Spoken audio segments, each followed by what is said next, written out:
Mediclaim घेताना फक्त premium बघून मेडिक्लेम घेत असाल तर आयुष्यात सगळ्यात मोठी चूक करताय. हे 5 पॉइंट्स नक्की लक्षात ठेवा. पहिला पॉईंट म्हणजे सम इन्शुअर्ड कमीत कमी 50 लाख पाहिजे. मेजॉरिटी लोक 5 ते 10 लाखाचा इन्शुरन्स घेतात आणि एका हॉस्पिटलायझेशनमध्ये 20 ते 25 लाख त्यांचे जातात. दुसरा पॉईंट, नो को पेमेंट क्लॉज. को पेमेंट म्हणजे काय की आपण 100 रुपये समजा बिल आलं तर 20 रुपये आपल्या खिशातनं द्यावे लागतात, 80 रुपये कंपनी देते.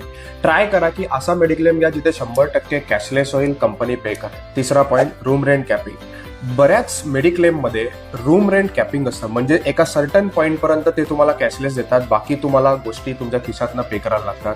ट्राय करा असा मेडिक्लेम घ्या की जिथे काही रूम रेंट कॅपिंग नसेल. Fourth point, pre and post hospitalisation expense. काही आजारानंतर तुम्हाला काही टेस्ट करायला लागतात, काही औषधं घ्यायला लागतात ज्याची कॉस्ट जास्त असते. बऱ्याच मेडिक्लेम मध्ये 180 डेज प्री आणि 180 days post, pre and post hospitalisation expense covered असतात. असाच मेडिक्लेम घ्या. अँड लास्ट इम्पॉर्टंट पॉईंट म्हणजे ॲडवायझर थ्रूच घ्या. मेजॉरिटी लोक विदाऊट ॲडवायझर घेतात, ऑनलाईन प्रोसेस करतात आणि ज्यावेळेला खरंच क्लेम करायची वेळ येते त्यावेळेला त्यांच्याबरोबर कोणीच नसतं. ॲडवायझर तुमच्याबरोबर पूर्ण प्रोसेसमध्ये असतो आणि त्याने खूप एक तुम्हाला दिलासा मिळतो.